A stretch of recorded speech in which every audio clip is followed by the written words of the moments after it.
તેલંગાના અને ખરેખર અમદાવાદમાં રહી અને ચિરાગ જેનું નામ હોય, ચિરાગનો હેતનો પ્રભાવ પડ્યો હોય ને આમ તેલંગાના અને તેલંગાનાની અંદર આ બધું આનંદનો અવસર હોય અને જ્યાં આપણે મળતા હોઈએ અને હિન્દી તારું નામ શું? તેનું નામ ક્યાં? હરિની. ખરેખર આમ જોવા જોઈએ નામ એવો સુંદર મજાનો મળતો હોય. આ બાજુ રેડ્ડી સાહેબ અને આપણે પ્રિન્સિપાલ હતા એક વાત આ રેડ્ડી સાહેબની ભાવના સાથે અને આ મેડમ જોડે મારી ઘણીવાર વાત થઈ. Madam what's your please Tata in the નામ? પદ્માવતી બેનનું નામ છે અને આ બધી બહેનો આમ બેઠા છે એટલે તો કીધું છે. ખરેખર બેન ગુજરાતી આવડે નથી આવડતી? નહીં આવડતી ને.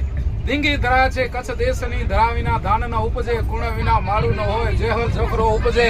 આમ ગુજરાતની ભાતીગળ બેઠું હોય જ્યાં ખરેખર પદ્માવતી નામ હોય, આમ ગણતરીનો ગડગડાટ હોય અને આ બધી બહેનો બેઠી હોય. વધારે પૂરતો આ બાજુ હલાયો આમ બધા બેન ઇડલી ઢોસા દહીવડા સંભાર પાપડ પૂરી ગાંઠિયા જલેબી શ્રીખંડ આમ તો જીરો સાદો ડીશો મસાલા ઇટાલિયન પાસ્તાની સુગંધ આવતી હોય અને એ તેલંગાના તરીકે નામ લેવાતું. જોરદાર તાળીઓ સાથે અભિવાદન.